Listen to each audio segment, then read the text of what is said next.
আসসালামু আলাইকুম এভরিওয়ান। আসলে সকলে ভালো আছেন এবং সুস্থ আছেন। তো আজকে আমরা লেআউট অপশনের পার্ট-2 করতেছি, যেহেতু আমরা গত পর্বে সব কটা শেষ করতে পারি নাই ভিডিও বড় হওয়ার কারণে। তো আজকে আমরা বাকি কাজগুলো কমপ্লিট করব। তো দেখুন, তো আমরা স্প্লিট টেবিল পর্যন্ত কাজ শিখছিলাম গত পর্বে। তো এই পর্ব থেকে আমরা অটো ফিট থেকে এখানে যতটুকু কাজ আছে সব কটা কাজ আমরা শিখে নিব, ঠিক আছে? তো সর্বপ্রথম আমি একটা টেবিল নিলাম। তো টেবিল নেওয়ার পর এখানে আমরা দেখতে পাচ্ছি কিছু টেক্সটও নিয়ে নিয়েছি, ঠিক আছে? আপনারা সঠিকভাবে টেক্সট নেবেন যাতে আপনারা সুন্দর করে লিখতে পারেন, বুঝতে পারেন। আমি তাড়াহুড়োর জন্য যত বড়টা ভিডিওটা বড় না হয় সেই জন্য আমি কিছু টেক্সট নিয়ে নিলাম, ঠিক আছে? তো আমরা চাচ্ছি কি যতটুকু পর্যন্ত টেক্সট আছে ততটুকু পর্যন্ত আমরা টেবিলটাকে শর্ট করতে, ঠিক আছে? তো এই যে এখানে দেখতে পাচ্ছেন আমরা অটো ফিট নামের একটা অপশন আছে। তো অটো ফিট কন্ট্রেন্স বলতে যেটা বোঝায় আমাদের, আমরা যদি অটো ফিট এই টেবিলটাকে সিলেক্ট করে আমরা যদি অটো ফিট কন্ট্রাক্টসের মধ্যে ক্লিক করি, আমাদের কি হবে, যতটুকু পর্যন্ত টেক্সট আছে ঠিক ততটুকু পর্যন্ত সেলের পরিমাণ করে নিবে, ঠিক আছে? দেখতে পাচ্ছেন ততটুকু পর্যন্তই কিন্তু সে নিয়েছে। এখন যদি আমরা উইন্ডোজ পরিমাণ করতেছি, উইন্ডোজ পরিমাণ বলতে কি আমাদের যে সাইডে যেই বর্ডারটা আছে এই বর্ডার পর্যন্ত, ঠিক আছে? আমাদের কিন্তু প্রত্যেক সাইডে একটা পেজের প্রত্যেক সাইডে 1 ইঞ্চি করে জায়গা ছাড়ছে, ঠিক আছে? প্রতিটা পেজের যে যখন আমি আপনাদেরকে মার্জিন নিয়ে কাজ শিখাবো তখন আপনাদেরকে সমস্ত কিছু বুঝিয়ে দিব, ঠিক আছে? এখন আমি তাহলে যদি অটো ফিট উইন্ডোজের মধ্যে ক্লিক করি, দেখুন আমাদের এই উইন্ডোজ বরাবর আমাদের কিন্তু এই পেজটা বরাবর কিন্তু এই সেল বা টেবিলটা ক্রিয়েট হয়েছে। তো তারপরের যে অপশনটা আছে আমরা দেখতে পাচ্ছি এখানে ফিক্সড কলাম উইথ আর অটো ফিট উইথ দুইটা একই কাজ। দেখুন আমি ক্লিক করি কোনো পরিবর্তন আসবে না। তার মানে কি বুঝাইতেছে যে এইখানে অটো ফিট উইন্ডো আর ফিক্সড কলাম উইথ এই দুইটা একই, আর হলো অটো ফিট কনটেক্সট হলো এটাকে লেখাটাকে ছোট করে দিবে, লেখার পরিমাণ করে টেবিলটাকে ক্রিয়েট করে দেবে, ঠিক আছে? তো উইন্ডোজে ক্লিক করে আমি সম্পূর্ণটা ঠিক করে নিলাম। তো তারপর আমরা এখানে দেখতে পাচ্ছি কি যে একটা হচ্ছে হাইট, একটা হচ্ছে উইথ। হাইট আর উইথ বলতে কি বোঝায়? হাইট বলতে বোঝায় এটা কি মানে লম্বালম্বি, ঠিক আছে? আর উইথ মানে কি একদম প্রস্থ, যেটা আমাদের রোয়ের মতো আর কি শুয়ে দেবো, ঠিক আছে?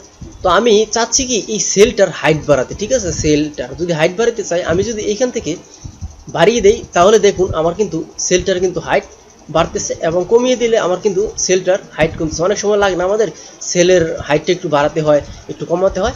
তো এটা হলো সেল হাইট বাড়ানোর অ্যান্ড কমানোর অপশন। আমি চাচ্ছি এই কলামটার সম্পূর্ণ উইথটা বাড়াতে। আমি যদি এটার মধ্যে ক্লিক করি, আমাদের দেখুন কলামের উইথটা কিন্তু বাড়তেছে, আর এটাতে ক্লিক করলে কলামের উইথটা কিন্তু কমতেছে। তো এটা হলো বাড়ানোর কমানোর অপশন। তো তারপর হলো distribute rho and distribute column.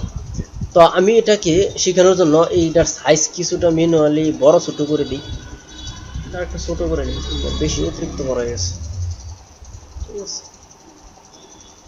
এখানে কলামগুলো ঠিক করে দিই। ধরুন আমাদের অনেক সময় শুধু একটাই ধরুন আমাদের অনেক সময় কাজ করতে গেলে দেখা যায় কি আমাদের যে কলামগুলো ঠিক নেই, আমাদের রোগুলো সোজা নেই। আমরা যদি ম্যানুয়ালি কোনো রো কলাম নেই, আমাদের কিন্তু একটাও ঠিক থাকে না, ঠিক আছে? তো আমরা চাচ্ছি এগুলো কি রো বা কলামকে আমরা সঠিকভাবে সঠিক পরিমাণ করে নির্ণয় করার জন্য। তো এইখানে দেখুন একটা অপশন আছে ডিস্ট্রিবিউট রো, আর একটা হলো ডিস্ট্রিবিউট কলাম। তা আমি যদি সম্পূর্ণ সেলটাকে সিলেক্ট করে আমি যদি ডিস্ট্রিবিউট রোতে ক্লিক করি, দেখুন আমার এক একটা রো কিন্তু সাইজ কিন্তু সবগুলোর সমান আকারে হয়েছে, দেখছেন?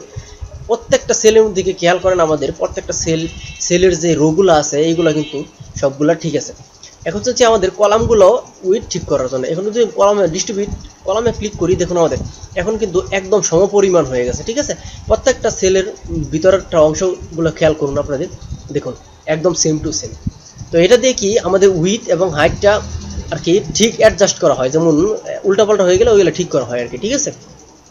তো আশা করি এগুলো আপনারা বুঝতে পারছেন। তো দেখুন এখন আমরা যে মাঝখানে যে লেখাগুলো নিয়েছিলাম, এই লেখাগুলো কিন্তু আমাদের এক একটা সবার উপরে, ঠিক আছে? একদম টপে আছে, ঠিক আছে? টপ সাইডে এবং লেফট সাইডে ক্রিয়েট হয়ে আছে। তো আমি চাচ্ছি এই লেখাটাকে মাঝ বরাবর নিতে বা এর মাঝখানে আনতে, উপরে টপের মাঝখানে। তো আমি যদি আনতে চাই এইখানে ক্লিক করলে দেখুন লেখাটা আমার টপের মাঝখানে চলে আসছে। আমি যদি রাইট সাইডে নিতে চাই এখানে ক্লিক করব। আমি যদি মিডল পয়েন্টের লেফটে নিতে চাই এখানে ক্লিক করব। সেন্টারে নিতে চাইলে এখানে ক্লিক করব, এটা এখানে ক্লিক করব, ঠিক আছে? তো আমি যদি সম্পূর্ণ টেবিলটাকে সিলেক্ট করলে আমি যদি সেন্টারে ক্লিক করি, দেখুন আমাদের প্রত্যেকটা লেখা কিন্তু সেন্টারে চলে আসছে। তো এটার কাজ হলো কি আমাদের লেখাগুলো আর কি সেন্টারে নেওয়া, ঠিক আছে? তো এখন আরেকটা কাজ শিখাই আপনাদেরকে, সম্পূর্ণ এটা সিলেক্ট করে আমি কানি দিয়ে রাখলাম। তো তারপরে যে আমরা কাজ দেখতেছি টেক্সট ডিউরেশন। টেক্সট ডিউরেশন মানে কি, আমাদের যে টেক্সটগুলো লেখাগুলো আছে এইগুলা মানে ধরুন অনেক বড় একটা লেখা আছে স্বাভাবিক এরকম, তো আমরা লেখাটাকে চাচ্ছি কি এভাবে ঘুরিয়ে দেওয়ার জন্য। আমরা যদি লেখাটাকে ঘুরিয়ে দেই, জাস্ট এই সেলটাকে লেখাটাকে সিলেক্ট করে আমরা যদি এইখান থেকে এইভাবে ক্লিক করি, দেখুন আমার লেখাটা কিন্তু এক সাইডে ঘুরে গেছে। আবার যদি এরকম করি এক সাইডে ঘুরে গেছে, মানে এটা লেখাটা কি ঘুরিয়ে দেওয়ার সিস্টেমটাকে বোঝায় ডিউরেশন, ঠিক আছে, লেখাটাকে সিস্টেমটা ঘুরিয়ে দিয়েছে। তো তারপরের যে অপশনটা আছে সেটা হলো সেল মার্জিন। সেল মার্জিন বলতে যেটা বোঝায়, ধরুন আমাদের এই লেখা আছে, তো লেখার উপরে যে টপ সাইডে আমি কিছু জায়গা ছাড়তে চাই, তো আমি যদি এই সেলটাকে ক্লিক করে আমি যদি এইখান থেকে এই সেল মার্জিনের মধ্যে ক্লিক করে এই টপ থেকে যদি আমি কিছু বাড়িয়ে দেই, বাড়িয়ে দেওয়ার পর আমি যদি ওকে দিই, দেখুন আমাদের কিন্তু এই লেখার উপর দিয়ে কিছু জায়গা ছেড়ে দিয়েছে, ঠিক আছে। তো আমি যদি নিচে অবিকল্পভাবে নিচে ছাড়তে চাই, এই যে বটম আছে, এখান থেকে বটম থেকে নিচে ছাড়তে পারবো, নিচে জায়গা ছাড়তে পারবো, ঠিক আছে। আপনারা এইগুলো ঘাটাঘাটি করলে আসলে সবকিছু বুঝে যাবেন। লেফট সাইডে যদি জায়গা ছাড়তে চাই লেফট সাইডে ছাড়তে পারবো, বাড়াইতে পারবো, দেখুন বেড়ে গেছে। তো আসলে এইগুলো হচ্ছে ঘাটাঘাটির বিষয়, ঠিক আছে।